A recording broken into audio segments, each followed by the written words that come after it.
ఓం శ్రీ గణేశాయ నమః. ఓం శ్రీ వేదవ్యాసాయ నమః. ఓం నమో భగవతే వాసుదేవాయ. మహాభారత గ్రంథ పారాయణలో భాగంగా మనం ఈరోజు 283వ రోజుకు చేరుకున్నాము. నిన్న మనము భీష్ముడు దుర్యోధనుడికి శిఖండి పూర్వజన్మ వృత్తాంతమును గురించి చెప్పడం జరుగుతుంది. అందులో భాగంగా ఈరోజు మనం అంబ కారణముగా భీష్మ పరశురాములు యుద్ధమునకు సిద్ధపడుట గురించి తెలుసుకోబోతున్నాము. చాలా బాగుంటుంది, చివరి వరకు స్కిప్ చేయకుండా చూడండి. నారాయణం నమస్కృత్య నరం చైవ నరోత్తమం దేవీం సరస్వతిం వ్యాసం తతో జయముధీరయేత్. హరే కృష్ణ. ఇక పారాయణలోనికి వెళ్ళిపోదాం. మరి భీష్ముడు చెబుతున్నాడు, ఇలా నిశ్చయించుకొని ఆమె నగరం నుండి తాపసుల ఆశ్రమానికి వచ్చింది. ఆ రాత్రి అక్కడే గడిపింది. ఆ ఋషులకు తన వృత్తాంతమంతా చెప్పింది. ఋషులు తమలో తాము ఇప్పుడు ఈ కన్య కోసం మనం ఏం చేయాలి అని ఆలోచించసాగారు. అందులో ఒకరు ఈమె తండ్రి దగ్గరకు చేర్చుదామన్నారు. ఒకరు నా వద్దకు అంటే భీష్ముని వద్దకు వచ్చి నచ్చ చెప్పాలనే అభిప్రాయము వెలిపుచ్చారు. ఇంకొకరేమో సాలువుని వద్దకే వెళ్లి ఈమెను వివాహమాడాలని ఆదేశించాలి అనుకున్నారు. కానీ దానిని ఇంకొకరు వ్యతిరేకించారు. చివరికి అందరూ కలిసి ఆమెతో, నీకు నీ తండ్రి ఆశ్రయంలో ఉండడమే అన్నింటికంటే మంచిది, ఉత్తమమైనది. ఇంతకు మించి ఇంకేమీ లేదు. స్త్రీకి భర్త లేదా తండ్రి ఇద్దరే ఆశ్రయించదగిన వారు అని చెప్పారు. అంబ అప్పుడు, మునులారా, నా తండ్రి ఇంటికి తిరిగి వెళ్లలేను. దీనివల్ల తప్పకుండా నేను బంధువర్గం తిరస్కారాలకు భరించవలసి ఉంటుంది. నేనిప్పుడు ఇంకా తపస్సు చేస్తాను. అందువల్ల రాబోయే జన్మలోనైనా సరే ఇటువంటి దౌర్భాగ్యం ప్రాప్తించకుండా ఉంటుంది అన్నది. భీష్ముడు చెబుతున్నాడు, బ్రాహ్మణులందరూ ఈ రకంగా ఆ కన్య విషయమై ఆలోచిస్తూనే ఉన్నారు. ఇంతలోనే అక్కడికి పరమ తాపసి అయిన రాజర్షి హోత్రవాహనుడు అక్కడికి వచ్చాడు. మునులు అతనిని స్వాగతించి ఆసనము, నీళ్లు మొదలైన వాటితో అతనిని గౌరవించారు. అతడు విశ్రాంతిగా కూర్చున్నాక వారు తిరిగి ఆ కన్య విషయమై మాట్లాడుకోసాగారు. అంబకు, కాశీరాజుకు సంబంధించిన ఈ మాటలన్నీ విని రాజర్షి హోత్రవాహునికి చాలా దుఃఖం కలిగింది. హోత్రవాహనుడు అంబకు మాతామహుడు. అతడు ఆమెను దగ్గరకు తీసుకొని ధైర్యం చెప్పాడు. మొదటి నుంచి ఈ ఆపద గురించి పూర్తి వృత్తాంతాన్ని చెప్పమని అడిగాడు. అంబ అప్పుడు మొదటి నుండి జరిగిందంతా సవివరంగా చెప్పింది. అది విని అతనికి చాలా దుఃఖము, శోకము కలిగాయి. ఈ విషయంలో చేయవలసినదేమిటో మనసులోనే నిశ్చయించుకొని ఆమెతో ఇలా అన్నాడు, అమ్మాయి, నేను నీ తాతను అంటే తల్లి తండ్రి. నేను నీ తండ్రి ఇంటికి వెళ్ళవద్దు. నేను చెప్పినట్లుగా నీవు జమదగ్ని నందనుడైనటువంటి పరశురాముని వద్దకు వెళ్ళు. ఈ మహాశోకాన్ని, సంతాపాన్ని తప్పకుండా వారు దూరం చేయగలరు. వారు ఎప్పుడు మహేంద్ర పర్వతం మీద ఉంటారు. అక్కడికి వెళ్లి వారికి నమస్కరించి నీవు నా తరపున అన్ని విషయాలు వారికి చెప్పు. నా పేరు చెబితే వారు నీ అభీష్టాన్ని నెరవేరుస్తారు. వత్స, వారు నాకు మిక్కిలి ప్రీతిపాత్రులు, ఇష్టసకులు అని కర్తవ్యాన్ని ఉపదేశించాడు. రాజర్షి హోత్రవాహనుడు ఇలా చెబుతూ ఉండగానే పరశురాముని ప్రియశిష్యుడు అయినటువంటి అకృతవ్రనుడు అక్కడికి వచ్చాడు. మునులందరూ అతనిని గౌరవించారు. అతడు కూడా వారందరికీ యథాయోగ్యంగా నమస్కరించాడు. అందరూ అతని చుట్టూ కూర్చున్నారు. అప్పుడు అకృతవ్రనుడు, శ్రీ పరశురాముల వారు మిమ్మల్ని కలుసుకోవడానికి రేపు ఉదయమే ఇక్కడికి విచ్చేస్తున్నారు అని చెప్పాడు. ఆ మునులందరూ రకరకాల కబుర్లతో ఆ దినం గడిపారు. మరుసటి దినం ఉదయాన్నే శిష్యులు పరివేష్టించిరాగా పరశురాముల వారు అక్కడికి దయచేశారు. వారు బ్రహ్మ తేజస్సుతో వెలిగిపోతున్నారు. తలపై జటలు, శరీరంపై నారవస్త్రము శోభిల్లుతున్నాయి. చేతులలో ధనస్సు, ఖడ్గం, పరశువు ఉన్నాయి. వారిని చూడగానే తాపసులు అందరూ రాజు హోత్రవాహనుడు, అంబ చేతులు జోడించి లేచి నిలుచున్నారు. వారు పరశురాముడిని యథాయోగ్యంగా పూజించారు. వారందరితో కలిసి కూర్చున్నారు. హోత్రవాహనుడు, పరశురాముల వారు గడిచిపోయిన అనేక సంగతుల గురించి మాట్లాడుకోసాగారు. మాటలలో మాటగా రాజు, పరశురామ ప్రభు, ఆమె కాశీరాజు కూతురు, నా దౌహిత్రి అంటే కూతురు అన్నమాట. ఈమెకు ఒక ముఖ్యమైన పని ఉంది, అది మీరు వినండి అని చెప్పాడు.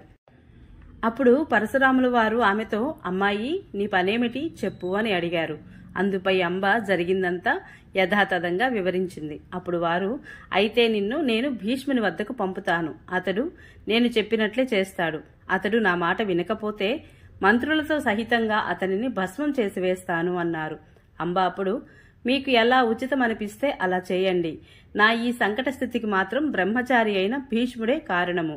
అతడే నన్ను బలత్కారంగా తన వశం చేసుకున్నాడు. కాబట్టి మీరు అతనికి నష్టం కలిగించండి అన్నది. అంబ ఇలా చెప్పాక శ్రీ పరశురాముల వారు ఆమెను ఆ బ్రహ్మజ్ఞానులైన ఋషులను వెంటబెట్టుకొని కురుక్షేత్రానికి వచ్చారు. అక్కడ వారు సరస్వతీ నదీ తీరంలో విడిది చేశారు. 3వ రోజు వారు నేను ఒక ముఖ్యమైన పని మీద నీ వద్దకు వచ్చాను, నీవు నాకు ఇష్టమైన ఆ పని చెయ్యి అని ఒక సందేశం పంపించారు. మన ప్రాంతానికి శ్రీ పరశురాముల వారు విచ్చేశారనే వార్త విని నేను వెంటనే మిక్కిలి ప్రేమతో వారిని కలుసుకోవడానికి వెళ్ళాను. నాతో పాటు అనేకులు బ్రాహ్మణులు, ఋత్విజులు, పురోహితులు కూడా ఉన్నారు. వారి సత్కారం కోసం నేను ఒక గోవును కూడా తీసుకుని వెళ్ళాను. ప్రతాపశాలి అయిన పరశురాముల వారు నా పూజను స్వీకరించారు. వారు నాతో, భీష్మ, నీకు స్వయంగా వివాహం చేసుకోవాలనే కాంక్ష లేనప్పుడు ఈ కాశీరాజుపుత్రిని ఎందుకు తీసుకువెళ్ళావు? తిరిగి ఎందుకు వదిలివేశావు? చూడు, నీవు తాకగానే ఈమె స్త్రీధర్మం నుండి భ్రష్టురాలైంది. అందువల్లనే సాళ్వరాజు ఈమెను స్వీకరించలేదు. కాబట్టి అగ్నిసాక్షిగా ఇప్పుడు నీవే ఈమెను గ్రహించు అని చెప్పారు. అప్పుడు నేను వారితో, భగవాన్, ఇప్పుడు నేను నా సోదరునితో ఈమె వివాహం ఏ రకంగానూ జరిపించలేను. ఎందుకంటే ఈమె ఇంతకు ముందే నాతో నేను సాళువునికి భార్యనైపోయాను అని చెప్పింది. అప్పుడు నా అనుమతి తీసుకునే ఈమె సాళువుని నగరానికి వెళ్ళింది. భయం, నింద, ధనలోభం చేతగాని లేదా ఏ కోరిక చేతగాని నేను క్షత్రధర్మం నుండి విచలితుడిని కాలేను అని చెప్పాడు. నా మాటలు విని పరశురాముల వారికి క్రోధంతో కళ్ళు ఎరిపెక్కాయి. వారు నా ఆజ్ఞను నీవు పాటించకపోతే నీ మంత్రులతో సహితంగా నిన్ను నాశనం చేస్తాను అని పదే పదే నన్ను హెచ్చరించసాగారు. నేను కూడా చాలాసార్లు వారి మృదు స్వరంతో ప్రార్థించాను. కానీ వారు శాంతించలేదు. అప్పుడు నేను వారి పాదాలపై శిరస్సు మోపి, భగవాన్, మీరు నాతో యుద్ధం చేయాలనుకుంటున్నారు. కారణమేమిటి? చిన్నతనంలో నాకు మీరే 4 రకాల ధనుర్విద్యను నేర్పించారు. కాబట్టి నేను మీ శిష్యుడిని అని అడిగాను. అప్పుడు పరశురాముల వారు క్రోధంతో కన్నులు ఎర్రబడగా, భీష్మ, నీవు నన్ను గురువని అనుకుంటున్నావు, కానీ నా సంతోషం కోసం ఈ కాశీరాజుపుత్రిని స్వీకరించనంటున్నావు. ఇలా చేస్తే తప్ప నీకు శాంతి లభించదు అన్నారు. అప్పుడు నేను, బ్రహ్మర్షి, మీరు అనవసరంగా ఎందుకు శ్రమ పడతారు? ఇప్పుడు అలా జరగదు. నేను ముందే ఈమెను పరిత్యజించాను. ఆహా, పరపురుషుని మీద ప్రేమ ఉన్న స్త్రీకి ఎవరు మాత్రం ఏ రకంగానూ తమ ఇంటిలో ఉంచుకుంటారు? ఇంద్రుని వలన భయంతో కూడా నేను ధర్మాన్ని విడిచిపెట్టను. మీరు సంతోషించినా సరే, లేకున్నా సరే, మీరు ఏం చేసుకుంటారో చేసుకోండి. మీరు నా గురువులు కాబట్టి నేను ప్రేమపూర్వకంగా మిమ్మల్ని సత్కరించాను. కానీ గురువులాగా ప్రవర్తించడం మీకు తెలియదని నాకు అర్థమైంది. అందుకని నేను మీతో యుద్ధం చేయడానికి కూడా సిద్ధంగా ఉన్నాను. నేను యుద్ధంలో గురువును విశేషించి బ్రాహ్మణుడిని, పైగా తపోవృద్ధుడిని చంపలేను. కాబట్టి నేను మీ మాటలను సహించి ఊరుకుంటున్నాను. కానీ క్షత్రియునితో సమానంగా ఆయుధం ఎత్తి ఎదుటకు వచ్చిన బ్రాహ్మణుడిని అతడు నిలిచి యుద్ధం చేస్తున్నప్పుడు, మైదానం విడిచి పారిపోనప్పుడు క్షత్రియుడు అతనిని చంపినా బ్రహ్మహత్యా దోషం కలగదని ధర్మశాస్త్రాలు నిశ్చయించాయి. నేను క్షత్రియుడనే, క్షాత్రధర్మంలో నిలిచిన వాడినే. కాబట్టి మీరు ఆనందంగా నాతో ద్వంద్వ యుద్ధం చేయడానికి సిద్ధం కండి. నేను ఒక్కడినే ఈ భూమిలోని క్షత్రియులందరినీ జయించాను అని మీరు చాలా రోజుల నుండి బడాయి కబుర్లు చెప్పుకుంటున్నారు. అయితే వినండి. అప్పుడు భీష్ముడు గాని, భీష్ముడితో సమానుడైన క్షత్రుడు గాని పుట్టలేదు. పరాక్రమవంతులైన వీరులు ఆ వెనుక పుట్టారు. కనుక మీరు కేవలం గడ్డి గాదాన్ని మాత్రమే మండించి ఉంటారు. మీ యుద్ధాభిమానాన్ని, యుద్ధకాంక్షను బాగా పోగొట్టగల ఆ భీష్ముడు ఇప్పుడు జన్మించాడు అని అన్నాడు. అప్పుడు పరశురాముల వారు నవ్వి నాతో, భీష్మ, నీవు సంగ్రామ రంగంలో నాతో యుద్ధం చేయాలనుకుంటున్నావు. ఇది చాలా సంతోషకరమైన విషయమే. మంచిది. ఇదిగో నేను కురుక్షేత్రానికి వెళుతున్నాను. నీవు కూడా అక్కడికి రా. అక్కడ 100 బాణాలతో నిన్ను తూట్లు పొడిచి నేల కూలుస్తాను. ఆ దైన్య స్థితిలో నిన్ను నీ తల్లి గంగాదేవి కూడా చూడగలదు. నడువు. రథం మొదలైన యుద్ధ సామాగ్రి అంతా తీసుకుని నడువు అన్నాడు. అప్పుడు నేను పరశురాముల వారిని నమస్కరించి తమ చిత్తం అన్నాను. ఆ తర్వాత పరశురాముల వారు కురుక్షేత్రానికి వెళ్ళిపోయారు.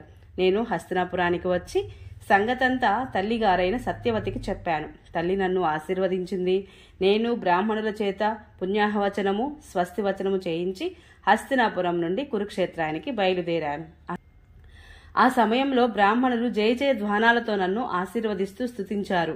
కురుక్షేత్రానికి చేరుకొని మేమిద్దరము యుద్ధానికి పరాక్రమించసాగాము. నేను పరశురాముల వారి ఎదుట నిలబడి నా శ్రేష్టమైన శంఖాన్ని ఊదాను. ఆ సమయంలో బ్రాహ్మణులు, వనవాసులు, తాపస్సులు ఇంకా ఇంద్రునితో సహితంగా దేవతలందరూ కూడా అక్కడికి వచ్చి ఆ దివ్య యుద్ధాన్ని చూడసాగారు. అప్పుడు అక్కడ దివ్య దుందుబులు మోగాయి, మేఘాలు ఉరుముతున్నాయి, మధ్య మధ్యలో దివ్యమైన పూలవాన కురుస్తోంది. పరశురామునితో పాటు వచ్చిన తాపసులందరూ కూడా యుద్ధభూమి చుట్టూ చూపరులుగా చేరారు. అదే సమయంలో సమస్త ప్రాణుల మేలు కోరి గంగామాత సాకారంగా నా వద్దకు వచ్చి, నాయనా, నీవు చేయదలుచుకున్నదేమిటి? నేను ఇప్పుడే పరశురాముని వద్దకు వెళ్లి, భీష్ముడు మీ శిష్యుడు, అతనితో మీరు యుద్ధం చేయకండి అని వేడుకుంటాను. నీవు పరశురాముల వారితో యుద్ధం చేయాలని భీష్మించకు. వారు క్షత్రియులను నాశనం చేసిన వారని, సాక్షాత్తు శ్రీ మహాదేవునితో సమానమైన శక్తి గలవారని నీకు తెలియదా? ఏ రీతిగా వారిపై కత్తి దూయడానికి సిద్ధపడ్డావు అన్నది. నేను 2 చేతులు జోడించి తల్లికి నమస్కరించి పరశురాముల వారితో చెప్పినదంతా ఆమెకు చెప్పాను. దానితో పాటే అంబ చేసిన దుష్కృత్యం గురించి కూడా చెప్పాను. అప్పుడు తల్లి పరశురాముల వారి వద్దకు వెళ్ళింది. వారిని క్షమాపణ కోరుతూ, మునివర, మీరు మీ శిష్యుడు భీష్మునితో యుద్ధం చేయకండి అని చెప్పింది. అప్పుడు పరశురాముల వారు, నీవు భీష్ముడినే వారించు, అతడు నేను చెప్పిన ఒక్క మాట కూడా వినడం లేదు, అందుకనే నేను యుద్ధం చేయడానికి వచ్చాను అన్నారు. గంగ పుత్ర ప్రేమతో మళ్లీ నా వద్దకు వచ్చింది. కానీ నేను ఆమెను మాటను అంగీకరించలేదు. ఇంతలోనే మహాతపస్వి అయినటువంటి పరశురాముల వారు యుద్ధభూమిలో ప్రత్యక్షమయ్యారు. యుద్ధం కోసం నన్ను ఆహ్వానించారు. ఓం నమో భగవతే వాసుదేవాయ. ఈరోజు పారాయణ ఇంతటితో సమాప్తం. రేపు మనము భీష్మ పరశురాముల యుద్ధం గురించి తెలుసుకుందాము.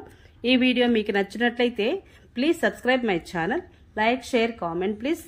Thank you.